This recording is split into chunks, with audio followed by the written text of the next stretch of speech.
Hi friends, welcome to my channel YVL all in one. Video చూస్తే మీకు అర్థమవుతుంది కదా. ఈరోజు మనం ఈ వీడియోలో చికెన్ కర్రీ సింపుల్గా ఎలా చేసుకోవాలనో చూద్దాము. ఈ చికెన్ కర్రీ చాలా టేస్ట్గా చాలా బాగుంటుందండి. ఒకసారి ఈ వీడియోలో చూపించిన మాదిరిగా మీరు ట్రై చేయండి. ఈ స్టైల్లో చేస్తే చాలా బాగుంటుంది. మనం రెగ్యులర్ చేసుకునే కర్రీలా కాకుండా ఒకసారి ఈ విధంగా కూడా చేసి చూడండి. ఈ చికెన్ దీని తయారీ విధానం, దీని ప్రాసెస్ అంతా మనం ఈ వీడియోలో చూద్దాము. ఇక వీడియోలోకి వెళ్తే ఫస్ట్ మనం దీనికోసం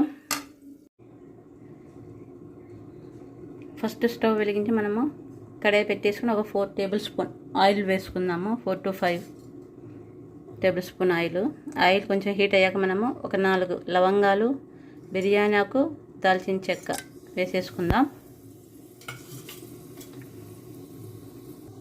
దీంట్లో మనం సన్నగా కట్ చేసుకుని ఉల్లిపాయ ముక్కలు కూడా వేసేసుకుందాం. 2 పచ్చిమిర్చి చీలికలు. ఈ ఉల్లిపాయలన్నీ చక్కగా వేపేసుకుందాం పచ్చివాసన పోయేలాగా. 2 ఉల్లిపాయలు మనం చక్కగా వేగిపోయాయి. దీంట్లో 1 స్పూన్ అల్లం వెల్లుల్లి పేస్ట్ వేసుకుందాం. చక్కగా కలిపేసుకున్నాక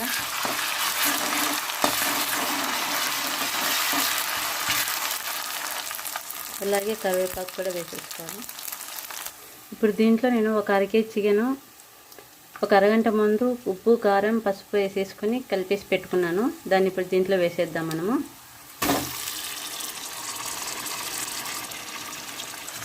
వేసేసుకుని అంతా చక్కగా కలిపేసుకుందాము. ఇవి చక్కగా వేపేసుకోవాలి మనము.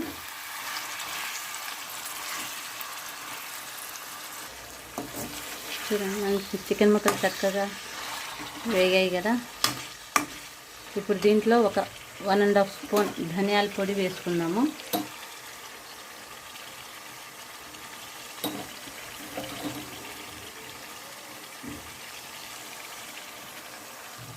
అలాగే 1 స్పూన్ గరం మసాలా వేసుకుందాం. అలాగే ఇంకొక స్పూన్ రెడ్ చిల్లీ పౌడర్ వేసుకుందాం. మనం ఇంకొంచెం స్పైసీ కోసం ఇంకొంచెం కారం యాడ్ చేస్తున్నాం. ఆల్రెడీ మనం చికెన్లో వేసి మ్యారినేట్ చేసి పెట్టాం కదా. నేను కొంచెం స్పైసీ కోసం ఇంకొక స్పూన్ చిల్లీ పౌడర్ యాడ్ చేశాను. మీరు చూసుకుని మీ స్పైసీని బట్టి యాడ్ చేసుకోండి. ఇప్పుడు ఇదంతా చక్కగా కలిపేసుకుందాము.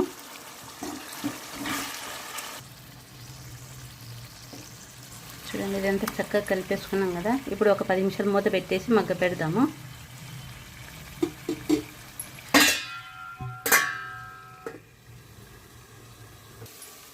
ఇప్పుడు మూత తీసి చూద్దాము. చూడండి, చక్కగా ఆయిల్ పైకి వచ్చింది మనకి కర్రీలో. ఇప్పుడు దీంట్లో ఒక 1.5 గ్లాస్ వాటర్ వేసుకుందాము. వాటర్ వేసేసుకుని చక్కగా కలిపేసుకుందాం మొత్తం.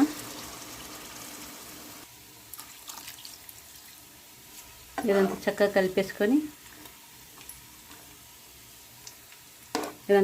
కలిపేసుకొని మనం ఒకసారి ఉప్పు చూసుకోండి.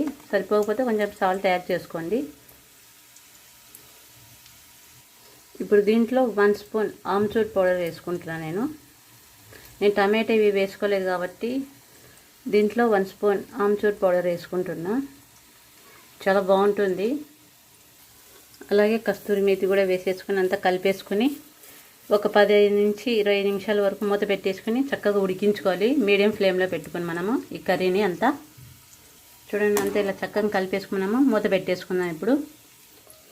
ఇప్పుడు మూత పెట్టేసుకుని ఒక 15 నుంచి 20 నిమిషాల వరకు ఉడికించుకుందాం ఈ కర్రీని. ఇప్పుడు మూత తీసి చూద్దాము కర్రీ. చూడండి, చక్కగా ఆయిల్ అంతా పైకి వచ్చింది. ఒకసారి అంతా చక్కగా కలిపేసుకొని కర్రీ అంతా స్టవ్ కట్టేసుకుందాము. ఇంతే అండి, సింపుల్గా మనము చికెన్ కర్రీని చేసేసుకున్నాము.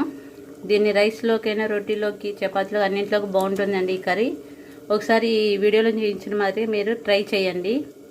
ఈ వీడియో కనుక మీకు నచ్చితే లైక్ చేయండి, షేర్ చేయండి, అలాగే సబ్స్క్రైబ్ చేసుకోవడం మర్చిపోవద్దు. ఈ వీడియో కింద ఉన్న రెడ్ కలర్ సబ్స్క్రైబ్ బటన్ని యాక్టివేట్ చేసి బెల్ ఐకాన్ని యాక్టివేట్ చేసుకోండి. నేను ఏదైనా వీడియో పెట్టగానే ఫస్ట్ మీకే వస్తుందండి వీడియో నోటిఫికేషన్ రూపంలో. ఈ వీడియోలో చూపించిన మాదిరిగా కంపల్సరీ మీరు చేసి నాకు ఎలా వచ్చిందో కామెంట్ సెక్షన్లో తెలియజేయండి. మీ కామెంట్స్ నాకు చాలా సపోర్ట్ని ఇస్తాయండి. Thank you for watching my video. Thank you.